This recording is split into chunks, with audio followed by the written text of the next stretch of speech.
Di bawah cahaya bulan di kota utama Seven Blood Aes, Suking berjalan dengan sangat waspada meskipun kultivasinya sudah mencapai alam kondensasi Qi yang disempurnakan. Luka-lukanya masih belum sembuh sepenuhnya, ditambah lagi ia membawa lentera kehidupan yang membuatnya semakin berhati-hati. Pengalaman hidup keras di Seven Blood Aes mengajarkannya untuk tetap rileks secara fisik namun selalu siaga secara mental, sehingga ia bisa bereaksi secepat mungkin tanpa terlihat mencurigakan. Saat menuju departemen transportasi untuk menemui Zhang San, Suking menyadari dirinya diikuti oleh pemuda bisu dari departemen pembunuhan. Kini pemuda itu telah menjadi anggota resmi. Setelah diperingatkan bahwa Suking tidak suka diikuti, pemuda bisu itu memilih mundur dan menghilang ke dalam malam. Suking sendiri tidak peduli apakah niatnya baik atau buruk, tetapi ia sudah siap membunuhnya bila tetap membandel. Tidak lama kemudian, Suking tiba di departemen transportasi dan menemukan Zhang San sedang menghitung barang-barangnya karena takut dicuri. Suking lalu mengeluarkan perahu ajaibnya yang sudah hancur setengah. Melihat kondisi kapal itu, Zhang San sangat terkejut dan sakit hati karena kapal tersebut adalah salah satu karya terbaiknya. Ia tidak percaya Suking bisa merusaknya separah itu, bahkan merasa seorang kultivator foundation building pun sulit menghancurkannya. Zhang San mulai curiga Suking melakukan sesuatu yang nekat seperti kapten mereka selama kompetisi, tetapi Suking hanya menggeleng. Ketika Suking meminta perahu itu diperbaiki, Zhang San mengatakan perbaikannya tidak bisa dilakukan dalam waktu dekat karena besok ia akan pergi bersama kapten untuk mengobati luka sang kapten sekaligus mencari kesempatan membangun fondasi foundation building. Ia berjanji akan memperbaiki dan menyempurnakan kapal itu setelah kembali. Bahkan kualitasnya nanti akan jauh lebih baik dan bisa menggunakan daging hasil perolehan kapten sebagai sumber tenaga sementara. Setelah memeriksa perahu ajaib Suking yang rusak parah, Zhang San pasrah dan mengatakan bahwa ia baru bisa memperbaikinya setelah kembali dari perjalanan membangun fondasi bersama kapten. Suking memahami hal itu dan tidak menanyakan lebih jauh karena menganggap proses membangun fondasi adalah privasi seseorang. Karena malam sudah larut dan susunan teleportasi Seven Blood Aes tidak aktif di malam hari, Suking memutuskan bermalam di departemen pembunuhan. Sebagai wakil kapten, ia memang memiliki kamar di divisi hitam meski jarang digunakan. Demi keamanan, ia tinggal di sana sambil bermeditasi sepanjang malam. Keesokan paginya, Suking pergi menuju susunan teleportasi di pusat kota. Di sana, ia melihat Zhang San bersama kapten yang sedang digendong di punggungnya sambil santai memakan apel. Kapten langsung menggoda Suking, menyindir bahwa Suking sebenarnya ingin keluar sekte untuk menerobos kultivasi di luar dan menyembunyikan sesuatu yang berharga dari Pulau Binding. Suking tetap tenang dan mengatakan bahwa ia hanya menjalankan misi. Kapten lalu bercanda tentang utang 10.000 batu roh Suking dan mengatakan bahwa setelah pulih, dirinya akan menjadi lebih kuat. Suking menatap kapten dengan serius dan berharap proses pemulihan kapten berjalan lancar, membuat kapten sempat curiga pada ketulusan ucapan itu. Namun, suasana tiba-tiba berubah drastis. Langit Seven Blood Aes mendadak gelap karena awan hitam raksasa datang dari arah Phoenix terlarang. Tekanan mengerikan menyelimuti seluruh kota hingga gunung-gunung dan laut bergetar. Semua orang merasa ketakutan hanya dengan melihatnya. Di dalam awan hitam itu tersembunyi sosok Flame Phoenix, penguasa zona terlarang nomor 1 di benua Nanhuang. Berbeda dari sebelumnya yang tenang, kali ini Flame Phoenix dipenuhi kemarahan dan terbang menuju laut terlarang. Auranya begitu mengerikan hingga banyak orang mengalami sakit kepala bahkan berdarah dari 7 lubang tubuh mereka hanya karena melihatnya. Kapten menduga sesuatu besar sedang terjadi, mungkin berkaitan dengan kaisar di wilayah Maya terlarang. Setelah Flame Phoenix pergi, langit kembali normal, tetapi suasana mencekam masih terasa. Suking teringat bahwa Flame Phoenix sebenarnya bukan makhluk jahat. Ia biasanya tertidur dan bahkan secara tidak langsung melindungi manusia serta makhluk hidup di benua Nanhuang. Karena itu, kemunculannya yang penuh amarah sekarang terasa sangat tidak biasa. Setelah meninggalkan Seven Blood Aes, Suking mulai mencari tempat aman untuk membangun fondasinya. Ia mempertimbangkan banyak hal, memastikan tidak ada yang mengikutinya, memilih tempat dengan energi roh yang seimbang, jauh dari kota maupun zona terlarang, dan cukup tersembunyi agar tidak pernah digunakan orang lain sebelumnya.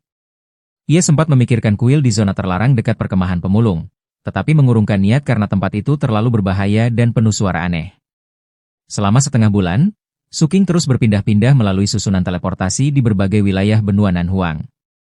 Setiap kali berpindah, ia mengubah penampilannya dengan jimat penyamaran dan selalu berhati-hati memastikan tidak ada yang membuntutinya. Dalam waktu itu, luka-lukanya juga pulih sekitar 70-80, membuat kekuatan tempurnya hampir kembali seperti saat berada di Pulau Merfolk. Setelah mencari lebih lama lagi, Suking akhirnya menemukan lokasi yang cocok di wilayah tenggara benua Nanhuang, sebuah daerah hutan dan rawa beracun di antara pegunungan yang jauh dari kota maupun pengaruh kekuatan besar. Ia memilih tempat tersembunyi di kedalaman hutan, lalu menggali gua bawah tanah menggunakan seni transformasi laut. Setelah itu, ia menutup pintu masuk, menyebarkan racun di sekitar area, dan memasang 5 formasi susunan sekaligus untuk perlindungan dan penyembunyian aura. Merasa cukup aman, Suking mulai mempersiapkan diri untuk terobosan foundation building. Ia sudah membawa persediaan makanan untuk bertahan hingga setengah tahun dan bertekad tidak akan keluar sebelum proses selesai. Namun sebelum mulai, ia terlebih dahulu melemahkan 2 bahaya tersembunyi di tubuhnya. Roh leluhur sekte berlian di tongkat besi hitam dan bayangan misterius dalam dirinya. Suking menekan roh leluhur hingga hampir pingsan agar tidak mengganggu proses terobosan, lalu mengancam bayangan itu bahwa ia akan menghancurkannya jika dirinya gagal mencapai foundation building. Setelah semuanya aman, Suking menyalakan spirit Bright Lantern yang menyelimuti dirinya dengan cahaya pelindung. Ia lalu mengeluarkan 5 foundation building pil, 3 dari kapten dan 2 lagi dari kultivator duyung yang mati di pagoda foundation building. Dengan semua persiapan selesai, Suking mulai berkultivasi sepenuhnya. Selama berminggu-minggu, lautan roh dalam tubuhnya berkembang sangat cepat. Dalam 7 hari pertama, luasnya mencapai 3.400 kaki, melampaui rekor tertinggi sejarah Seven Blood Ace yang sebelumnya hanya 2.700 kaki milik Tuan Tua ke-7. Suking tidak berniat memamerkan pencapaiannya karena ia tahu kekuatan besar justru bisa mendatangkan bahaya di dunia kejam seperti Seven Blood Ace. Ia terus berkultivasi tanpa henti. Lautan rohnya tumbuh menjadi 4.000 kaki, lalu terus naik hingga 4.700 kaki. Pada titik itu tubuhnya mulai terasa seperti akan pecah karena tekanan yang terlalu besar. Meski begitu, Suking tetap memaksakan diri berkultivasi sambil mengandalkan kristal ungu dalam tubuhnya untuk terus memperbaiki kerusakan. Setelah setengah bulan lagi, Suking akhirnya mencapai batas ekstrim yang mengerikan, lautan roh sepanjang 5.000 kaki. Tubuhnya terasa seperti membawa gunung dan hampir hancur karena tekanan besar tersebut. Menyadari ia sudah mencapai batas maksimalnya, Suking memutuskan memulai proses foundation building. Dengan tekad kuat, ia menelan foundation building pil pertama. Seketika lautan roh raksasa di tubuhnya meledak menjadi gelombang energi dahsyat yang menyapu seluruh tubuhnya. Langkah pertama menuju foundation building pun resmi dimulai. Suking mulai menjalani proses terobosan dari Ki Condensation menuju foundation building.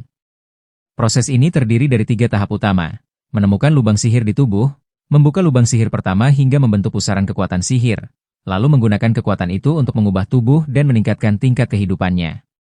Saat ini, Suking berada pada tahap pertama, yaitu penginderaan lubang sihir. Dengan lautan roh raksasa sepanjang 5.000 kaki di tubuhnya, ia menggunakan metode pemeriksaan kuat dari catatan Ding Sui. Metode itu bekerja dengan menyebarkan energi roh ke seluruh tubuh untuk memaksa lubang sihir tersembunyi muncul. Percobaan pertama menggunakan 1.000 kaki lautan roh langsung menunjukkan hasil luar biasa. Suking berhasil menemukan 91 lubang sihir, jumlah yang sudah dianggap sangat langka. Secara teori, seseorang dengan 90 lubang sihir sudah bisa dianggap jenius dan berpotensi membentuk 3 bola api kehidupan di masa depan. Namun Suking belum puas.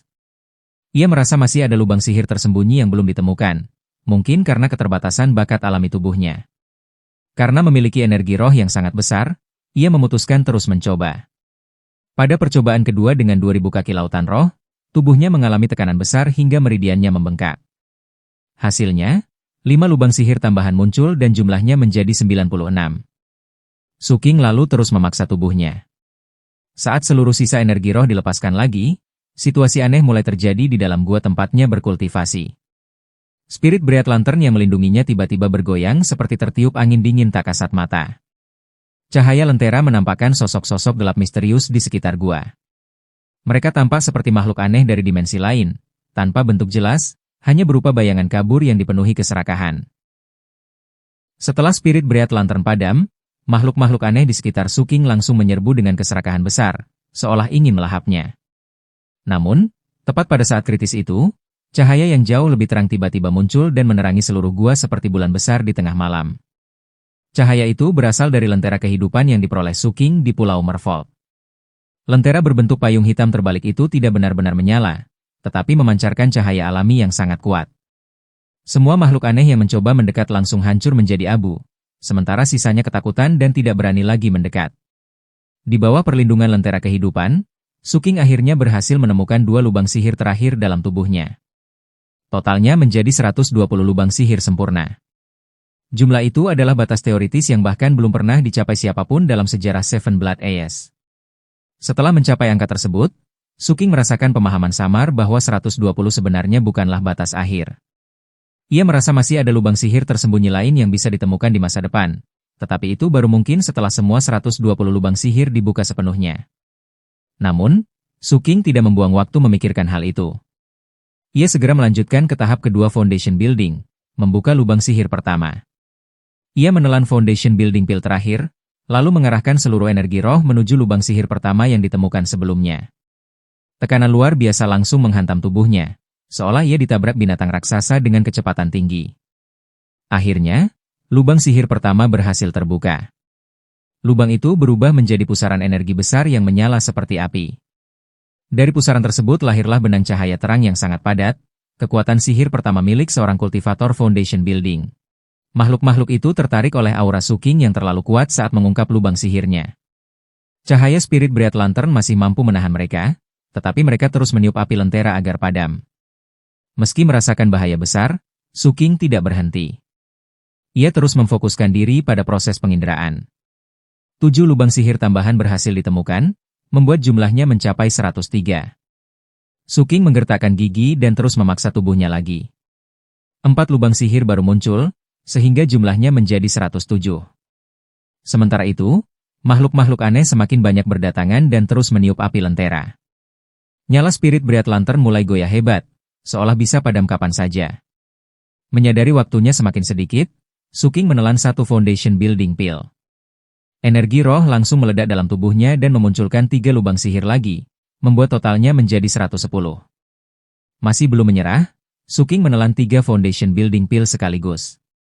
Tubuhnya hampir hancur karena tekanan energi roh yang mengamuk seperti naga laut di dalam dirinya. Namun hasilnya luar biasa. Lubang sihirnya terus bertambah hingga mencapai 118.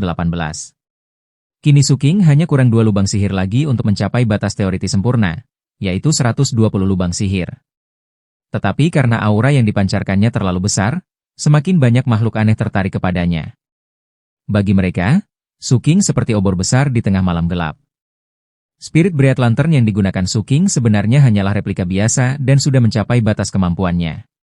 Setelah terus diterpa angin dingin dari makhluk-makhluk itu, api lentera akhirnya bergoyang hebat dan padam. Kekuatan sihir itu jauh lebih tinggi tingkatannya dibanding energi roh biasa. Karena Suking memiliki lautan roh sepanjang 5.000 kaki, pusaran dalam lubang sihirnya juga jauh lebih besar dibanding kultivator normal. Akibatnya, kekuatan sihir yang dihasilkan menjadi sangat kuat dan padat. Setelah lahir, kekuatan sihir itu mulai beredar ke seluruh tubuh Suking dan mengubah tubuhnya secara menyeluruh. Meridiannya menjadi lebih kuat dan mulai dipenuhi rune alami. Daging, darah, tulang, dan organ dalamnya juga mengalami perubahan besar. Tulangnya mengeras, organ dalamnya diperkuat, dan seluruh tubuhnya perlahan berubah menjadi tubuh sihir. Ini adalah perubahan tingkat kehidupan yang terjadi ketika seseorang resmi memasuki ranah Foundation Building. Aura Suking pun melonjak jauh melampaui alam kondensasi Ki. Ketika ia membuka mata, cahaya ungu bersinar terang di dalamnya. Suking lalu teringat isi slip giok Foundation Building. Kultivator yang melatih teknik paus naga laut terlarang memiliki keuntungan khusus. Setelah membuka lubang sihir kedua nanti, mereka akan memperoleh kesempatan tambahan untuk memperkuat tubuh mereka sekali lagi, sesuatu yang tidak dimiliki kultivator biasa.